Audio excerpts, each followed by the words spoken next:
radiologic and imaging science, all right, so this is medical radiation sciences. We use energy to create images of the human body. So there's lots of different forms of energy that can be used, and that depends on the application. So some of the energies create ionizations within the human tissues, all right? And because of those energies, we try to keep safe levels of diagnostic and therapeutic services. So when I say ionization, you know, it can just change the structures of your cells a bit. Now, this class is again an overview of kind of what's to come, all right? So you get a whole class on ionizations and what happens to your cells, and that's called rad bond. So I do not teach it. That's Sarah. She teaches all the hard ones. Electromagnetic energy. So here's some forms of energy. All right. So you've got electromagnetic X-ray, which is ionizing. So there's the definition of ionizing. Any process by which a neural atom gains or loses an electron, acquiring a net charge. Okay. It has the ability to disrupt composition of matter. We've also got radio waves and sound waves. If I talk too fast, just tell me to slow down, okay? I will. So you've got medical sonography, and that's transmitted through matter, and then the returning sound creates an image. So does anybody have, well, okay, full disclosure. Lots of times I ask things like, have you had this, or have you had that? Don't feel like you need to tell everybody your business. If you want to answer, that's fine. If you don't, just ignore me. Okay, so anybody had an ultrasound? Okay. So the transducer that they use to look around your body, all right, so that's what's going to create the sound wave. It hits the organ that they're wanting to look at, and what's transmitted back to that transducer is what is displayed on the computer. That's what that means. So this picture is kind of interesting because this is Wilhelm Röntgen's wife's hand, okay? And he is the one that discovered X-rays. So he used to X-ray her hand when he was practicing, and her fingers fell off. Oh. That's good times. Isn't that like her wedding ring? That's too? her ring, yeah. So, good times back in the day with the radiation. So, don't let me forget to talk about the movie assignment I'm going to have you do, okay? Movie assignment, don't let me forget it. Energy forms, some more energy forms. You've got electrical, so that is kind of like your electrocardiography, encephalography, and that's going to produce graphs that provide information about the physiologic activities of the brain or the heart. So like an ECG or an EKG, that's what those are. You've got heat or thermal, okay? And so there's thermography, which can be used in demonstrating conditions such as changes in the circulatory system. Magnetic, that's MRI, all right? It uses radio waves. Nuclear energy emitted by the nucleus of an atom. So you've got gamma radiation, which is a form of electromagnetic energy that has the ability to ionize atoms. I have a quick question. Yeah. So on the MRI, you said it was radio waves. Mhm. So why is it called magnetic resonance? Because there's a big magnet. Uh-huh. So the MRI machine is a big magnet, and so that's the magnetic portion of it. So the radio waves kind of get the little water molecules excited in your body, and then that excitement gets transmitted to the magnet, and then the magnet is what produces the images on your. I was always wondering. Yeah. Okay. Yeah. Thank you. Which leads me I need you to fill out this MRI screening form, all right? And so what this is we need to know what kind of metal you have in your body, because an MRI magnet will pull it out of your body if it's ferrous, okay? So we need to make sure that you can go into an MRI scanner at some point, and if you can't, no big deal, you just know you can't go in, okay? So I need you to fill this form out. You don't have to do it now, but eventually you will. So you can keep it, and I'll collect it next week. I don't know why I skipped these people. Thank you.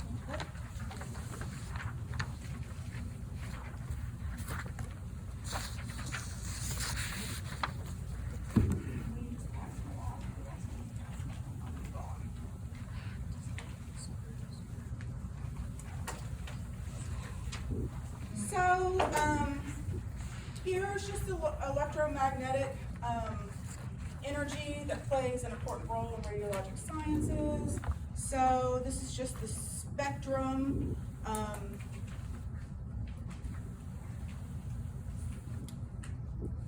So X-ray energy is related to frequency and wavelength, okay? We're not gonna get into that in this class, okay? We will later, but again, this is just kind of an overview. So here are your wavelengths. And this is kind of where, you know, X-ray lies in it, all right?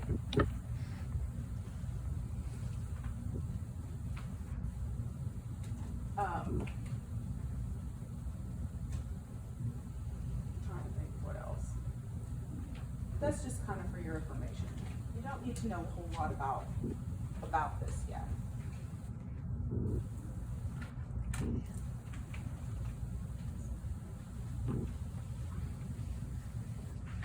Oh, can you pass that around too? So here we are again with the wavelengths. So kind of your like shorter wavelengths and the higher frequency, that's when you're getting into more of the radiation that's used for X-ray, okay? Again, you're not getting crazy with this yet. All right, so,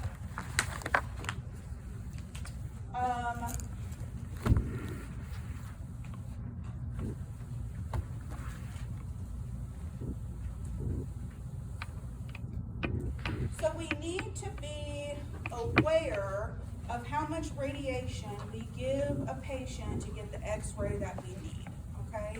And so throughout the program, you're gonna learn how to do that, basically, okay? And we're not the only ones that decide that, okay? So a radiologist, which is the doctor who reads the X-rays, they lots of times work with a physicist and kind of decide how good they want their image to be, all right? So we can make images with pristine detail and make them real beautiful, okay? But when we do that, that gives the patient a lot of radiation, okay? And we don't have to do that. What we need to do is a minimum of what the radiologist likes to see, okay?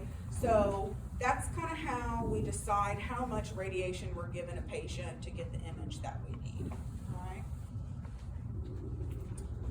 So we have medical sonography. Again, sound waves is what it uses.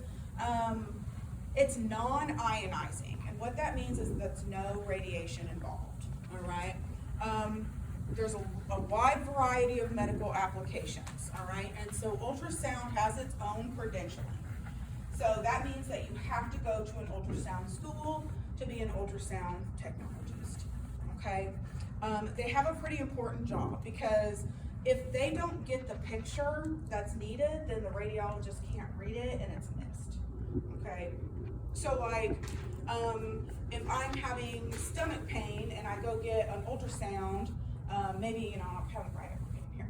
And so I get an ultrasound, and my ultrasound tech misses the gallstones that are in my gallbladder, then they can't give those images to the radiologist. It's just missed. You don't have a doctor overseeing what's missed because they have to get that image first to send it over. Okay, so they have a pretty important job. So that's why it takes more slowly to go to ultrasound. And typically, you don't have to be an X-ray tech to be an ultrasound tech, because X-ray, we learn about radiation, right? Ultrasound, there is no radiation. So you do not have to be an X-ray tech to go to ultrasound school. Now, a lot of them require it because ultrasound is in a radiology department and it makes you more marketable, okay? But some of them just require a degree in a medical field. So, could be a nurse, could be a medical assistant, whatever, but most are techs, though, X-ray techs, before they move on. So, they are credentialed by the American Registry of Diagnostic Medical Sonographers, ARDMS. You don't have to know that. Okay, MRI. So, MRI uses high-strength magnetic fields and radio waves to create images of the human body. Again, another non-ionizing imaging modality, okay? So this machine right here is a big magnet, okay? Big magnet. It never shuts off, all right? So you can turn this off, the computer, and the room might be dark when you walk in, but the magnet's still on, okay? It doesn't shut off unless you physically shut it off with a button, and it's a big deal, okay? Because it's hard to get it to come back up once it's off. So that's why we need to make sure that you don't have a bunch of metal in your body that could potentially get pulled out, okay? It is a super strong magnet. You know those weird little magnets that you play with? And they're like really hard to get apart sometimes? Well, that's like times 100 to that, okay? Like when you go in there, if you have a bra on, it will pull at your bra, okay? It won't pull it off because there's not enough. Don't get excited, guys. all the men are like, I'm going in MRI. No, just kidding. But because there's not enough metal on your bra, it won't pull it off because of that. But like if you had a penny or something like that in your pocket, it would pull it to the magnet, okay? They're so picky now about it, but like when I was a student, they didn't really check very well if you had metal on you. And I remember like having like a hair clip in and it's like doing, standing straight up, pulling towards the magnet when I was in there. But now they have metal detectors and different things you have to walk through and a lot of different safety protocols involved. And you're gonna learn all about those in that little video that you watched, okay?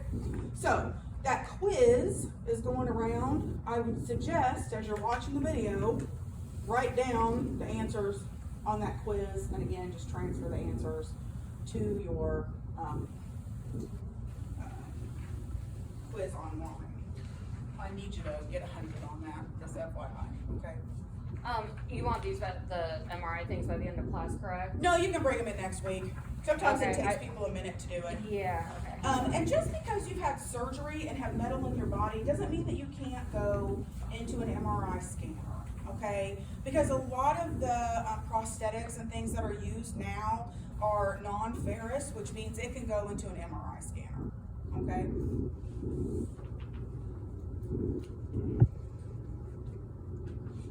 CT. So, uses X-ray energy and sophisticated software to create sectional images of the human body. So basically, when you're in an MRI scanner, it takes images like you're slicing bread. Okay, those are called axial images, and it's going to take images like you're slicing bread. Whole bunch of them, like 1,000 plus sometimes, depending on what you're CTing. And then the computer does its fancy stuff and then gives you an image. Okay, so this is an image of a CT. MRI is better for soft tissue and muscle. CT is better for both. Okay.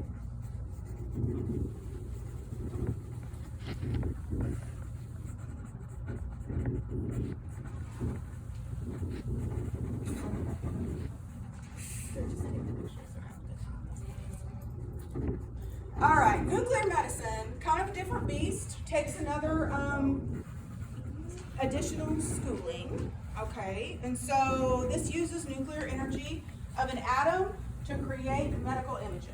So the energy is a form of gamma radiation, and this uses radioactive isotopes.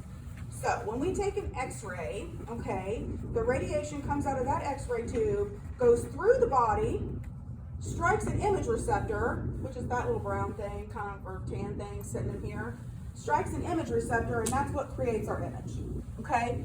Well, nuke medicine, we're going to inject your vein with radiation, those radioisotopes, and then it's going to have an image detector that detects what's coming out, okay? So a little different. So nuclear medicine and PET scans measure like the physiologic function of your organs. So sometimes we'll just stick with the gallbladder. All right, I got scanned, they didn't find any stones, but I'm still having gallbladder problems, okay? Well, I might have what's called a sluggish gallbladder, okay? So I would probably have a nuclear medicine test for that, and they would test the function of my gallbladder, okay? And so it would come up with something like that image right there that you see. That means nothing to me, but Is that I'm like, not a nuke medicine. is that like the in vitris or Intravenous. thank you, radiation? Yeah, same thing, yeah. Okay. So they're injecting it like through a vein or whatever. Yeah. Mhm.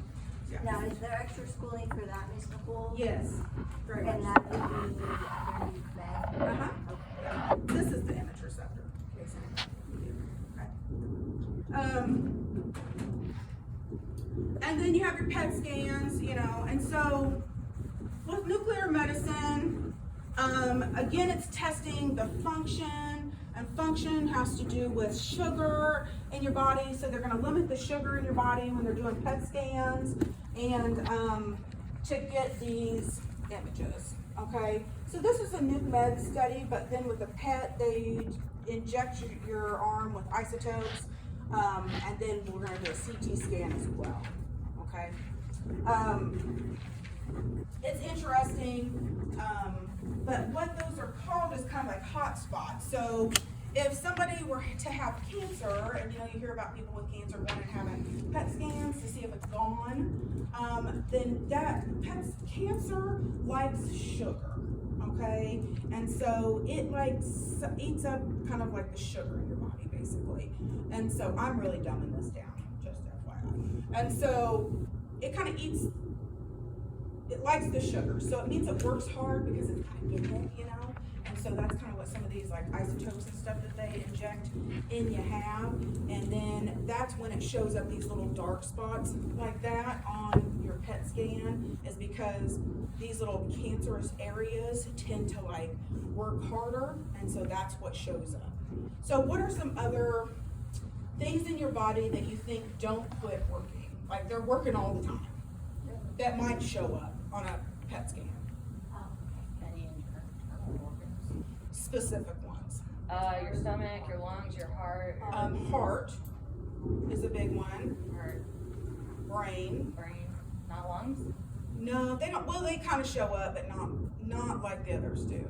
And then kidneys and bladder, yeah, okay? So they're always gonna have kind of some hot spots looking in those areas, but we try to limit activity. So, what happens is the person will kind of sit in a dark room and they won't do anything. Like you can't have TV on, you can't have anything like that on, because that's making your brain work harder, you're thinking, right? So then that just makes it brighter, I okay? know my dad that when he had to have a PET scan recently, the cancer stuff, but like you're not supposed to eat or drink anything. Just Yeah. like if you were to have surgery, like before a PET scan, because. Yeah, they're that- trying to I did control not know that that because of the sugar thing now, I get Mhm. that. Yeah, so they're trying to control that, and so, but anyway, it's kind of interesting, but it's another schooling.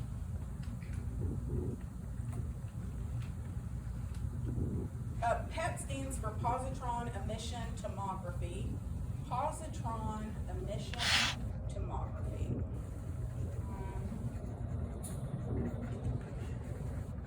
sonography, you said? Uh-huh.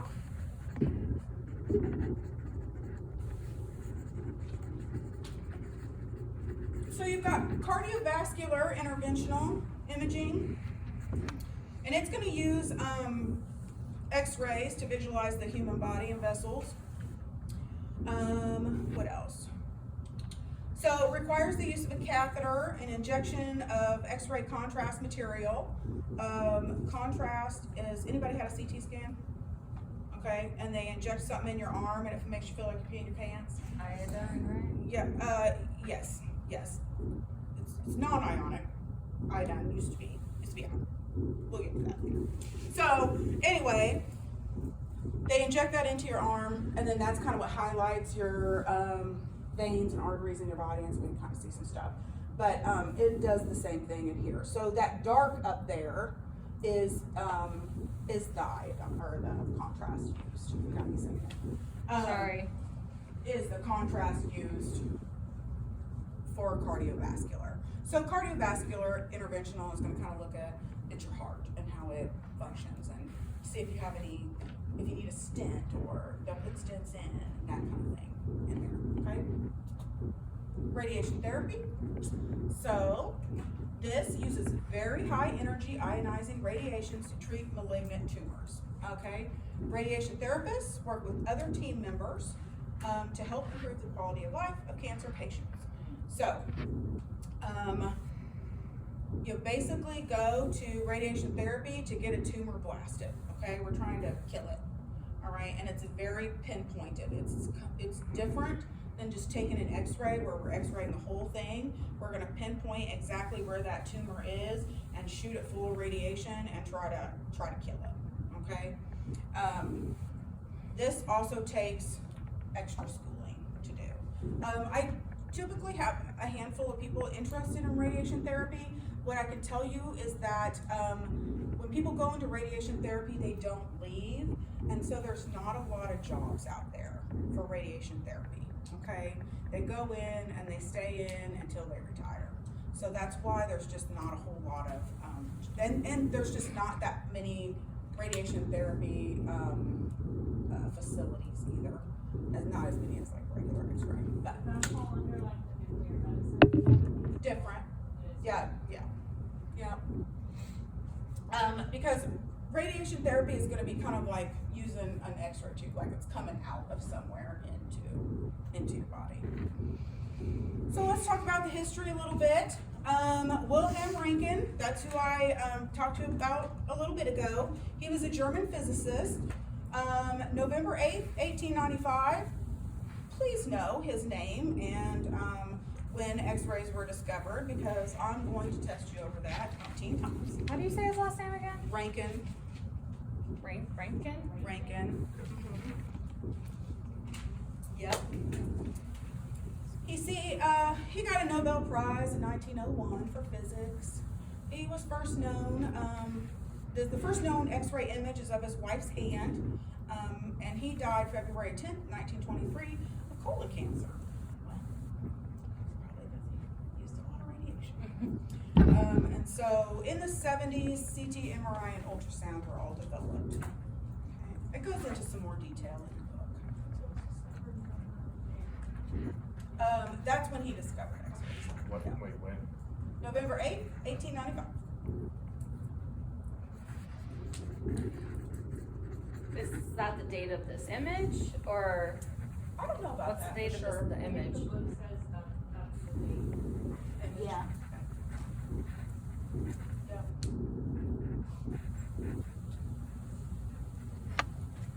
So it would be 1895. Here's a hand belonging to an X-ray. Okay, we're not technicians. Okay, I don't mind anybody saying technician. We're technologists. So whoever wrote this article was not an X-ray technologist. Okay, if you say technician, I'm going to correct you. All right. So for X-ray technician is a bit of a insult to us. So we want to be technologist. All right. And like your book kinda says, like technician kinda means you're like working under somebody, and a technologist is somebody who's not working under somebody, and so that's why it's like technologist, okay? So, but anyway, every morning they calibrate the machines by taking an x-ray of their hands. So you might be wondering, why not just use something else to test the x-ray, like a piece of meat or chicken leg? Well, back in 1900, people didn't know the dangers of radiation exposure. So they thought it would be harmless to use their hands. Well, it's not harmless, okay? Especially in the 1900s, because now we have a ton of filters and safety measures in place that make x-rays a lot safer than what they used to be, but back then they did not have those measures, okay? So that's why people's, fingers be falling off. So, so x-ray had been discovered just a few years before in 1895 by Wilhelm Röntgen, a German mechanical engineer and physicist. Röntgen did not seek patents for his discoveries because he wanted the society to benefit from the practical applications of x-rays. In 1901, Röntgen was awarded the first Nobel Prize in physics. So it's kind of interesting. He actually did not, you'd think like, ooh, somebody who made x-rays would make a lot of money, right? But he actually was not wealthy at all because he didn't have it. So this leads us into some of our other things. So years ago, they thought radiation was good and that it helped ya, but it did not. So these are kind of funny things from back in the day. So as discovered by Dr. Alfred Curie, well, there wasn't an Alfred Curie, okay? The miracles of radioactivity can now make you beautiful. You may be wondering what relation to Fred Curie this Fred Curie had to the famous discoverers of radium, Dr. and Madame Curie. Well, he didn't exist. It was a marketing ploy. So we also have some radium mints. All right, supposed to, taste minty with just a touch of toxic waste. And we've got radium chocolates. A dose today would be considered a year's worth of safe exposure. So just to kind of put it in perspective, like a chest x-ray, you get 2 views on a chest x-ray, a PA and a lateral. They kind of say that's like a day in the sun worth of radiation. Okay, so like a CT scan, if you were to get a CT scan, that's like 3 years in the sun. So a lot more radiation, but this one is just the mint, the chocolate would be years. Right. Yeah, so, part of this is don't believe everything you see, okay? When people think, like, if you're in the back of your head, like, this is really good for me, it could not be. So we've got radioactive wool baby clothing as well. There was a particularly strong advertising campaign for the radioactive wool baby clothing in the 1930s. Is that where like the radium girls, like I watched them? With the watch. Yeah. Same era. Yeah. Okay. This is funny. made me Radioactive laugh, condoms. Well, that'll kill your little swimmers, let me tell you. Have you ever wanted to glow in the dark? Yeah, or it's gonna make you sterile with those condoms, okay? Yeah, so, I don't know what else to say about that. Right. Right? Yeah. A dozen for $1.50. I feel like, so the woman's uterus might not be in great shape either. Oh no. So we've got, if cigarettes weren't bad enough for you, we got to put a little radium in them, And then you got this radioactive water too. It's supposed to have some good health benefits to it. And how about your atomic energy lab for kids? That's great. Radioactive toothpaste. It helps increase the defenses of your teeth and gums. Cells are loaded with new life energy. The destroying effects of bacteria is hindered. It greatly polishes dental enamel and turns it white and shiny until it makes them fall out. Yes. So this is kind of interesting here too. I always have to do some different stuff. I'll let you watch this. Wow, I tried to figure out what was going on with that.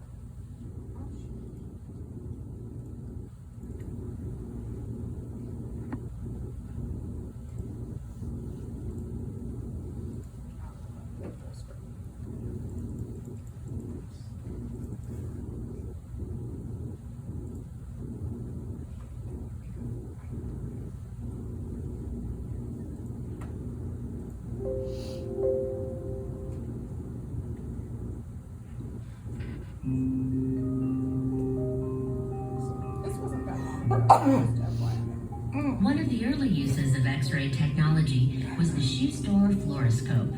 This device consisted of a handsome wooden cabinet about 4.5 feet high, with 2 shoe-sized slots at the base on one side and a viewer at the top. 2 additional viewers were angled off the top on the opposite side. Next to the viewers were controls for a timer, amperage, and an internal pointer. Hidden within the box were an X-ray tube and a fluorescent screen. A customer would try on a pair of shoes, then place his feet in the slots, set the amps, crank the timer, and then watch as his feet were bathed in active radiation. The X-rays passed up through an aluminum filter, his feet and his shoes. The image on the screen glowed in yellowish green and provided a ghostly outline of the shoes and clear images of the bones of the feet. Since it was happening in real time, wiggling your toes made the bones move. Usually the subject was a child. He and his mother and the salesman could each watch his tiny bones through the 3 viewfinders. The salesman used the internal pointer to comment on the fit of the shoe. Shoe fluoroscopes were a big hit. The use of X-rays was novel, and customers flocked to see the bones of their feet wiggle. Children loitered in shoe stores after school, watching their feet and their friends' feet. It became a group activity, and best of all, it was free. Ads promoting the fluoroscope claimed that you could get a better fit using the technology. A better fit meant more comfort, increased health, and a longer-lasting shoe. Clearly, shoe stores that had fluoroscopes made more sales and profits than those that didn't. They were a great sales gimmick, and stores bought them by the thousands. But there were some business problems with fluoroscopes. They were expensive for the shoe stores to buy and took up lots of floor space. They actually diverted attention away from the sales of shoes, since many customers just wanted to see their feet. On Saturday mornings, the long lines of feet lookers blocked the aisles. The reality was that using the X-ray shoe fitter was pointless. The fit of a shoe is primarily based on the soft tissue of the foot, not the bones. The X-ray images didn't show soft tissue. A more serious problem with the X-ray apparatus was that it produced and leaked radiation, a lot of radiation. The KVP X-ray tube used 3 to 8 milliamps, and in the continuous 20-second mode was a formidable health hazard. Most scopes produced 7 to 14 rem of radiation to the feet for a 20-second exposure. REM is the older system of measuring radiation. The American Standards Association in the 1950s recommended an exposure of not more than 2 rem for a 5-second period. Today, the safety threshold is about 1/1000th of this number. In addition to the radiation to the feet, scatter radiation all around the machine was also significant, often measured at 1/10 rem at a distance of 10 feet. So how bad was this? For the occasional shoe shopper who might unwittingly dose herself and her children with radiation a couple of times a year, not so bad. For the kids and their friends who hung around radiating their feet every day, serious. For the shoe salespeople who were given a steady exposure to the radiation scattering from the fluoroscope, priceless. After a few months, they probably absorbed enough radiation to glow in the dark. Eventually, regulations on fluoroscope usage were imposed by most states. By 1970, almost all states had banned their use. In 1981, the last shoe store fluoroscope, found in an old department store in Madison, West Virginia, had its plug pulled. It took us to the 80s. So I don't know if you've ever had, anybody's ever had,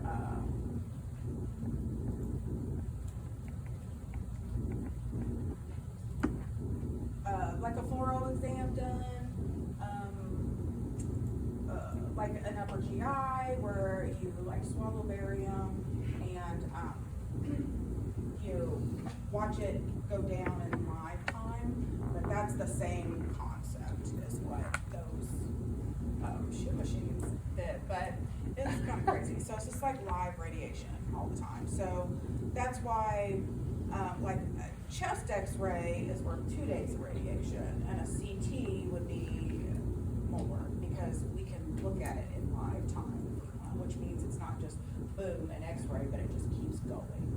And so that's what they were doing. So, and then the scatter radiation that they kept talking about, scatter, that's your bad radiation. And so that's what hurts people. And so, like, I would have loved to have known the statistics of the people that worked in those shoe stores, like their cancer, statistics. But, yeah, crazy stuff though, huh?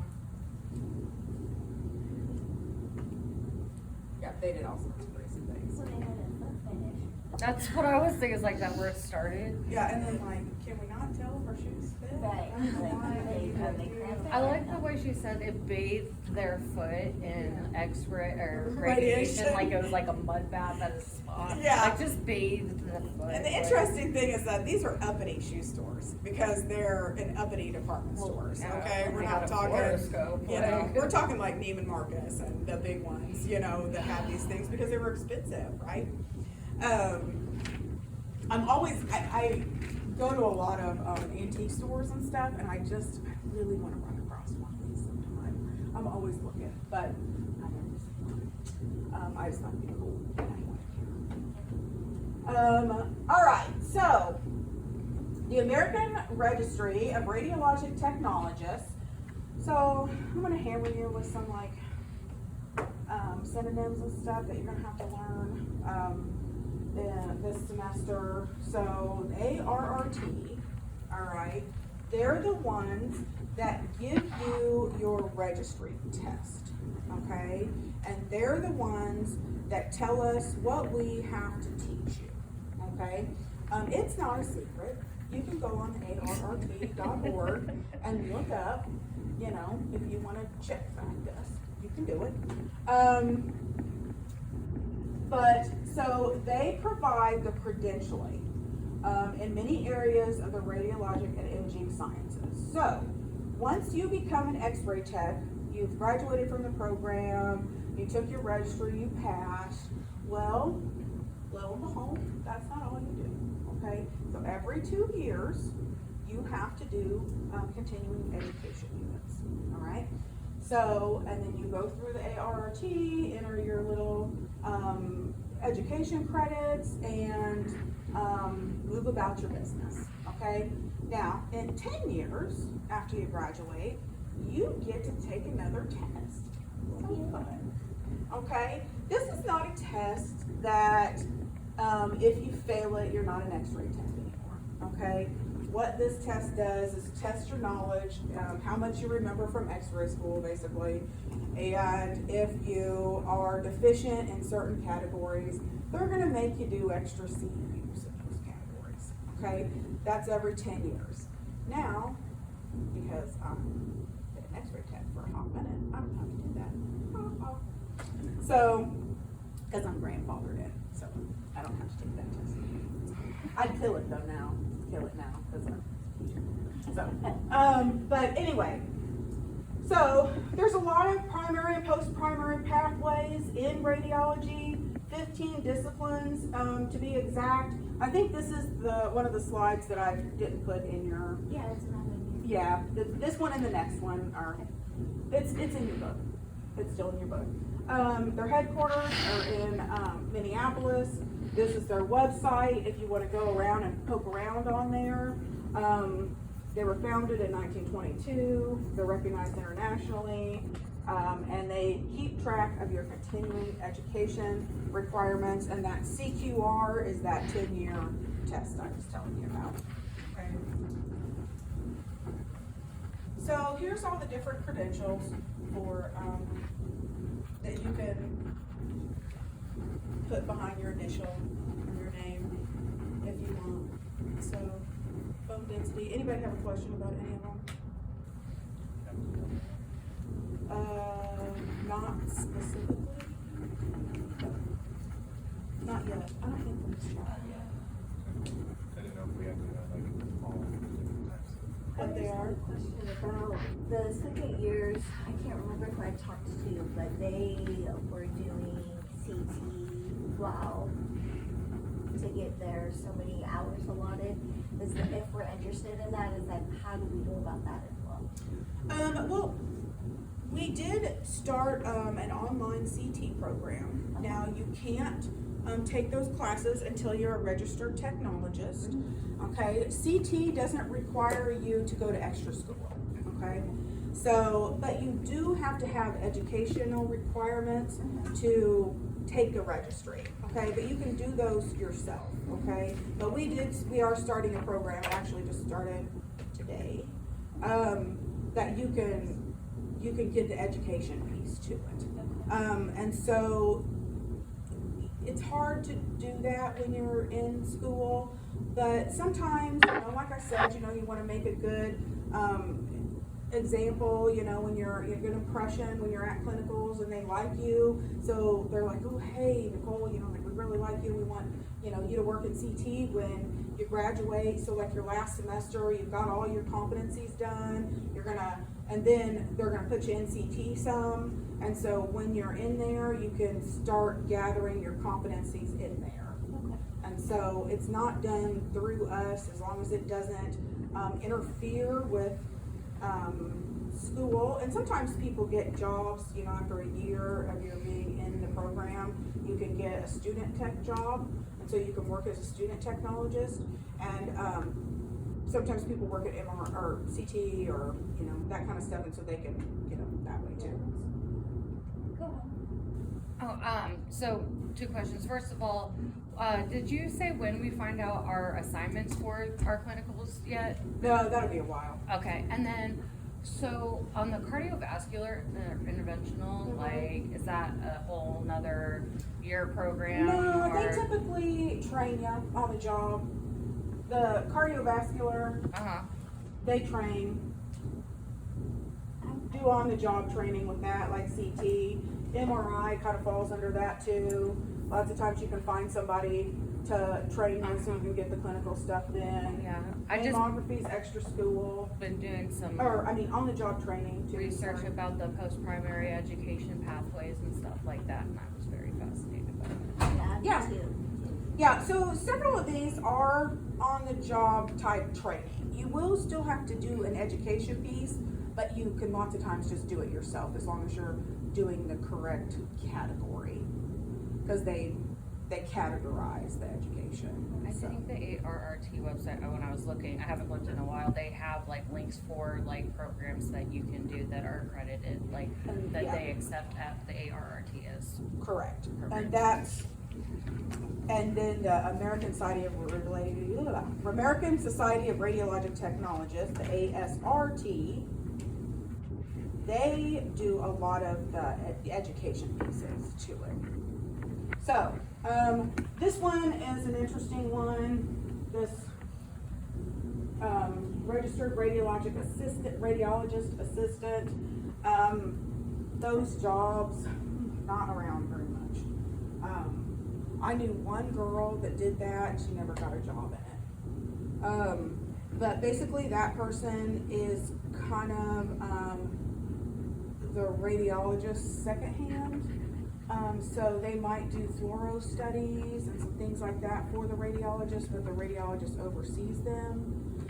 But that's definitely another school for that. Why don't you see those around? Because the radiologists don't use them, so they don't employ them. When you got a bunch of residents. I was gonna say, it Then- sounded like basically like Kind of a your, resident. yeah, Yeah, with less schooling. So, yeah. So they would obviously want to go more school. Yeah, let's see. Okay. Say about that. Couple more slides, not too many. Career opportunities, there are some more career opportunities, lots and lots of different things you can do with an X-ray technologist degree, okay?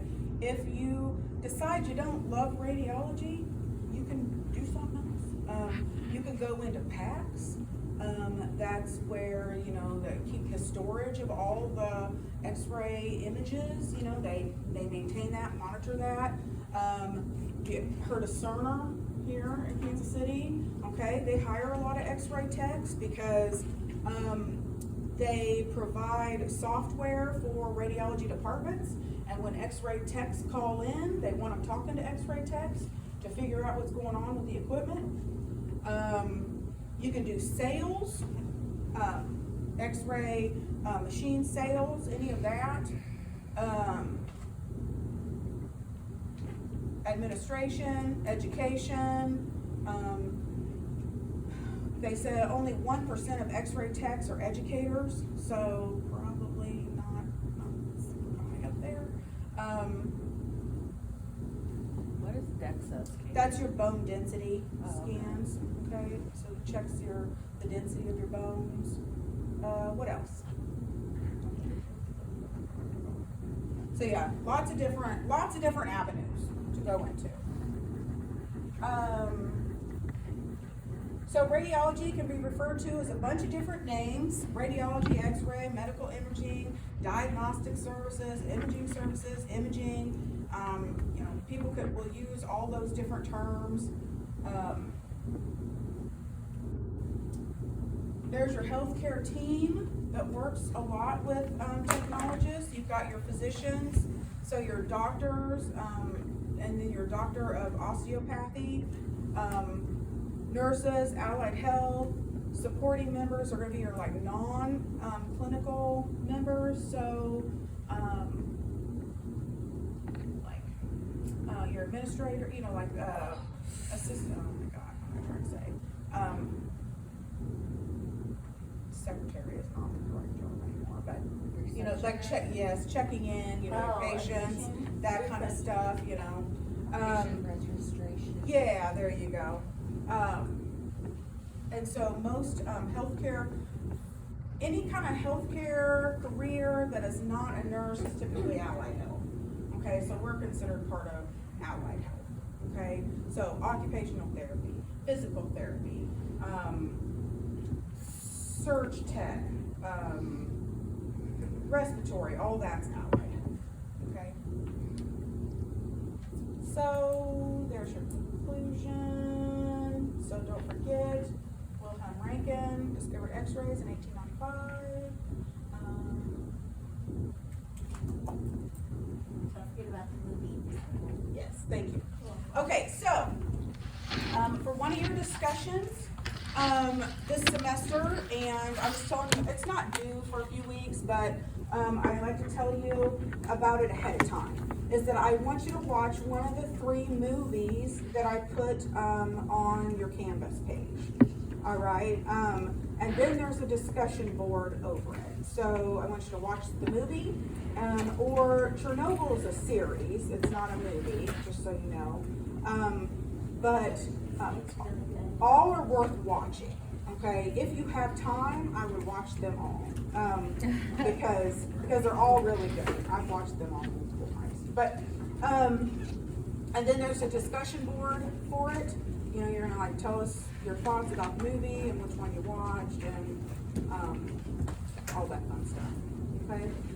So I listed the 3 movies. It's like Radioactive, Radium Girls, and Chernobyl is the series, okay? But they're a bit out of the when it comes to radiation.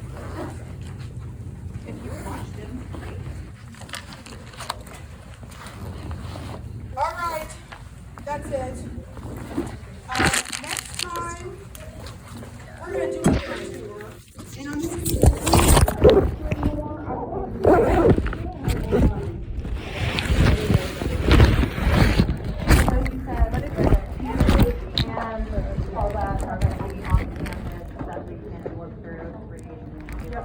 Yeah, it's on under module 1. Okay. I didn't want to show you. Speaking of like contrast and everything. Yeah. So this is what it looks like for me.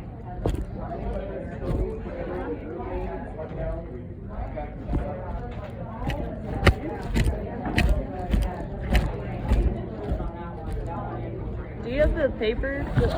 Your bag. Yeah, I've got the number paper.